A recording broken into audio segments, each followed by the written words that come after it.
Recorded history میں short story writers میں بہت بڑا نام، اسے تصوف میں بھی بہت بڑا نام مانا جاتا ہے، روحانیت میں بھی بہت بڑا نام مانا جاتا ہے، اور روحانیت کے لٹریچر میں بھی بہت بڑا نام مانا جاتا ہے، وہ ہے جلال الدین رومی کا نام۔ رومی کی مثنوی، جسے مثنوی رومی کہتے ہیں، وہ اتنی طاقتور کتاب ہے کہ دنیا کی کتنی زبانوں میں ترجمہ ہو چکی ہے۔ اور رومی کی کہانیوں کی طاقت یہ ہے کہ اس میں چھوٹی سی کہانی میں ایک بڑا سا سبق پوشیدہ ہوتا ہے۔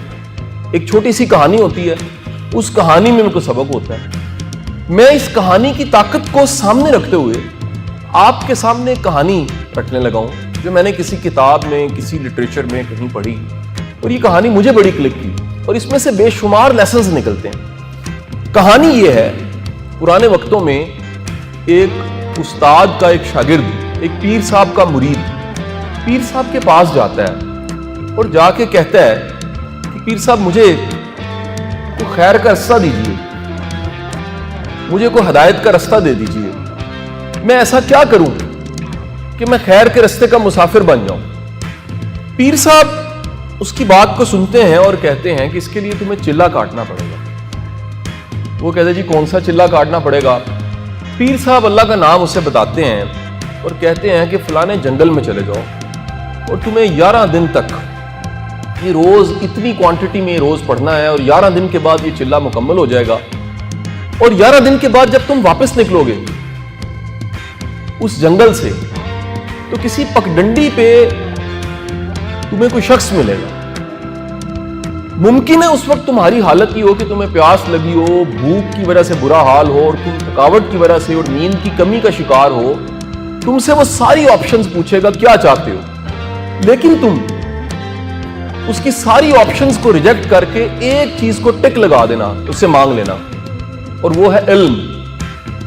وہ شخص اللہ کا وہ نام جو پیر صاحب نے بتایا ہے اس کو لکھتا ہے ایک چٹ پہ، جنگل میں جاتا ہے، اسی جگہ پہ بیٹھ کے پڑھنا شروع کر دیتا ہے، اور 11 دن گزر جاتے ہیں اور وہی معاملہ ہوتا ہے۔ 11 دن میں بھوک پیاس، اس کی شدت، کھانا ختم ہو جاتا ہے، پانی ختم ہو جاتا ہے، نیند کبھی سو رہا ہے اور کبھی جاگ رہا ہے، اور آخر کار وہ 11 دن مکمل ہوتے ہیں، اور وہ 11 دن کے بعد اپنا واپسی کا سفر شروع کرتا ہے۔ تو واپسی کے سفر پہ ایک پگڈنڈی پہ ایک نورانی چہرے والا شخص اسے مل جاتا ہے، اور وہ شخص اسے دیکھتے ہی کہتا ہے کہ جو تمہاری حالت ہے حکم کرو، میں تمہارے لیے کیا کروں، پانی چاہیے پانی مل جائے گا، کھانا چاہیے کھانا، آرام چاہیے، جو چاہیے بتاؤ۔ اسے اسی وقت وہ خیال آتا ہے کہ پیر صاحب نے اس مشکل کی گھڑی میں مجھے یہ بتایا تھا کہ تم نے سلیکٹ کرنا ہے تو کس چیز کو سلیکٹ کرنا ہے؟ علم کو سلیکٹ کرنا ہے۔ ابھی آپ نے علم کے ورڈ کو نہیں بھولنا۔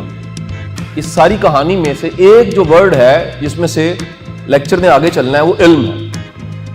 وہ حالت اندر دیکھیے، جسم کی ضرورت ہے، پانی، خوراک، آرام، وہ سب چیزوں کو نظر انداز کر کے اس وقت ریکال کرتا ہے کہ پیر صاحب نے کیا کہا۔ یہاں ایک نقطہ بڑا اہم ہے، جو گائیڈڈ ہوتا ہے یا جس کے ساتھ گائیڈ ہوتا ہے، اس گائیڈ کے ساتھ چلنے والے کے لیے ایک بڑی آسانی ہے۔ جس وقت میں نفس ٹیمپٹیشن دیتا ہے، راغب کرتا ہے، اس وقت میں اپنے استاد کا جملہ ہدایت کا رستہ دے دیتا ہے۔ اب لگی تو پیاس ہے، لگی تو بھوک ہے، جسم میں تھکاوٹ کی انتہا ہے، لیکن وہ ریکال کر رہا ہے کہ یہ ساری چیزیں ایک طرف مجھے گائیڈ کیا گیا اور اس حالت میں کہا گیا کہ میں نے کیا مانگنا ہے؟ علم مانگنا۔ وہ اس مشکل کی گھڑی میں نفس کی ٹیمپٹیشنز کو، اپنی بنیادی ضرورتوں کو چھوڑ کے علم کا سوال کر دیتا ہے۔ وہ علم کا سوال کرتا ہے، نورانی چہرے والا شخص کہتا ہے آنکھیں بند کرو، اس کے سر پہ ہاتھ رکھتا ہے، اور اس کے بعد اسے جھٹکا سا لگتا ہے، کہانی ہے، وہ ہاتھ ہٹاتا ہے اور کہتا ہے علم تمہارے پاس چلا گیا۔ اب وہ علم ایک ایسی چیز ہے، علم ٹینجیبل نہیں ہے، روٹی ٹینجیبل ہے۔ انٹینجیبل ٹینجیبل کا ورڈ ذرا ڈکشنری میں آج سے ایڈ کر دیں۔ ٹینجیبل وہ ہے ہر وہ چیز جو آنکھ سے دیکھی جا سکتی، آنکھ سے دیکھی جا سکتی چیز ٹینجیبل ہے۔ انٹینجیبل وہ ہے جو آنکھ سے دیکھی نہیں جا سکتی۔ مثلا برکت آنکھ سے دیکھی نہیں جا سکتی، محسوس کی جا سکتی۔ اللہ کا فضل، ھذا من فضل ربی، فضل آپ محسوس کر سکتے ہیں، دکھا نہیں سکتے، دیکھ نہیں سکتے۔ ماں کی بیٹے سے محبت ہے، باپ کی شفقت ہے، اس محبت اور شفقت کو یہاں بیٹھ کے آپ محسوس کر سکتے ہیں. والد اور والدہ دنیا میں ہیں یا دنیا سے جا چکے ہیں, وہ کھچ جو آپ کو محسوس ہو رہی ہے یہ انٹینجبل. آپ کی اولاد ہے, صاحب اولاد ہے, آپ کو اپنی اولاد سے محبت ہے, یہ ٹینجبل نہیں ہے. اولاد ٹینجبل ہے, وہ محبت ٹینجبل نہیں ہے, انٹینجبل. اندر پیاس لگی ہوئی ہے پانی کی, انٹینجبل ہے. پانی ٹینجبل ہے, لیکن جو تڑپ اور پیاس ہے وہ کیا ہے, انٹینجبل ہے. تو وہ علم مل جاتا ہے. تو وہ نورانی چہرے والے بزرگ سے پوچھتا ہے کہ وہ علم کہاں پر ہے. اس نے کہا یہ علم جو تمہارے اندر چلا گیا ہے, جو تمہیں دکھ نہیں رہا, یہ کہیں نہ کہیں تمہیں محسوس ہو جائے گا یہ علم ہے. یہ کہیں نہ کہیں بالکل ایسے جیسے تیراک کو تیراکی آتی ہے اور وہ چلتے پھرتے نہیں محسوس ہوتا, لیکن تیراک کو پانی میں پھینک دیا جائے تو اس کی یہ ابیلٹی پانی میں تیرنے کی وہ سامنے آ جاتی ہے, وہ خفیہ چیز ظاہر ہو جاتی ہے. بالکل اسی طرح اس نے کہا اچھا شاید دھوکا ہو گیا, مجھے روٹی مانگ لینی چاہیے تھی, مجھے پانی مانگ لینا چاہیے تھا, مجھے آرام کے لیے بستر مانگ لینا چاہیے تھا, میں نے مانگا تو علم مانگا. بس اس کشمکش میں وہ چل رہا تھا اور کشمکش میں چلتے چلتے وہ آگے جا رہا تھا. تو کچھ کوس آگے جانے کے بعد ایک بستی آ گئی.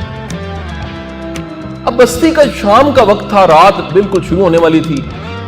اس بستی میں وہ گرتا پڑتا پہنچا, ایک دروازے پہ اس نے دستک دی. دروازہ کھلا, چہرے کی گرد اور جو حالات تھے, سامنے جو شخص تھا اس نے کہا حکم کرو. خیر ہے, دروازہ کھٹکھٹایا. اس نے کہا پیاس بڑی لگی, اگر آپ پانی دے دیجئے تو بڑی عنایت ہوگی. اس نے کہا آپ بیٹھو, مجھے مسافر لگ رہے ہو. اس نے بٹھایا, نہ صرف پانی دیا بلکہ روٹی بھی لے آیا. اس نے کہا جی روٹی ابھی پکی ہے, 2 پکیاں ایک آپ کھا لیجئے, کوئی مسئلہ نہیں. اس نے کہا آپ تھکے ہوئے لگ رہے ہیں. اس نے کہا ہاں جی میں بڑے دنوں سے میں نے سفر کی. اس نے بتایا نہیں میں چلا کاٹ کے اور علم لے کر آ رہا ہوں جو دکھ بھی نہیں رہا. اس نے کہا آپ آرام کر لیجئے, آج رات یہاں ٹھہریے, صبح میں آپ یہاں سے چلے جائیے گا. بڑا حیران ہوا کہ اتنا مہربان شخص ہے. کھانا کھایا, نیند اتنی آئی تھی کہ وہ سو گیا. جب سویا تو رات کے پچھلے پہر میں اس کو آہو بکا کی, رونے دھونے کی, چیخنے کی آوازیں آنا شروع ہوئی. اور وہ آوازیں اتنی بلند تھی کہ اٹھ کے بیٹھ گیا. اٹھ کے بیٹھا تو اس نے اپنے میزبان کو بھی اٹھایا دوسرے کمرے میں سے. اس نے کہا یہ آوازیں کیسی ہیں. اس نے کہا یہاں پر ٹرائبل سسٹم ہے, ٹرائبز بنے ہوئے ہیں, قبیلے بنے ہوئے ہیں. ہمارا جو قبیلہ جس بستی میں ہم رہتے ہیں, اس بستی کے سردار کا بیٹا بیمار ہے. اور یہاں رواج یہ ہے کہ جب کوئی بالکل بے بس ہو جاتا ہے بیماری کی وجہ سے, تو اس کو جیسے جنازے کی چارپائی ہوتی ہے, اس طرح بیمار کو چارپائی پہ ڈال کے پورے قصبے میں گھمایا جاتا ہے رات کے وقت میں. اور لوگوں سے ریکویسٹ کی جاتی ہے کہ شاید آپ میں سے کوئی علاج جانتا ہو یا کوئی دعا کر دے, شاید کسی کی اللہ سن لے تو یہ صحت یاب ہو جائے.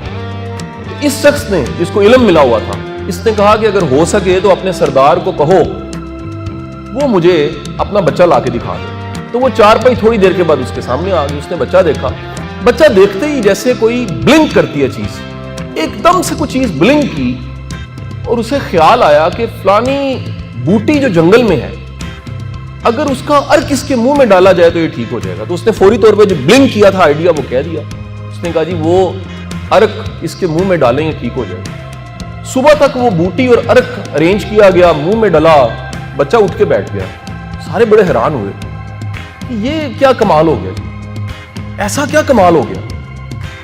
اب یہ کمال دیکھنے کے بعد جو سردار تھا وہ بڑا امپریس ہوا. اس نے کہا یہ بڑی غیر معمولی بات ہے. اسی شام, ابھی وہ بستی میں ہی تھا, واپس نہیں گیا تھا, اس بستی اور اس قبیلے پہ کسی اور قبیلے اور بستی نے حملہ کر دیا.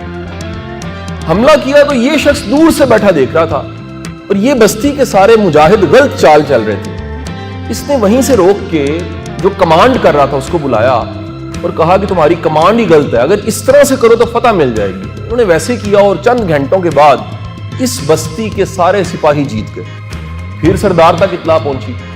سردار نے اس شام اس کو بلایا اور کہا کہ 2 واقعات ایسے ہو چکے ہیں.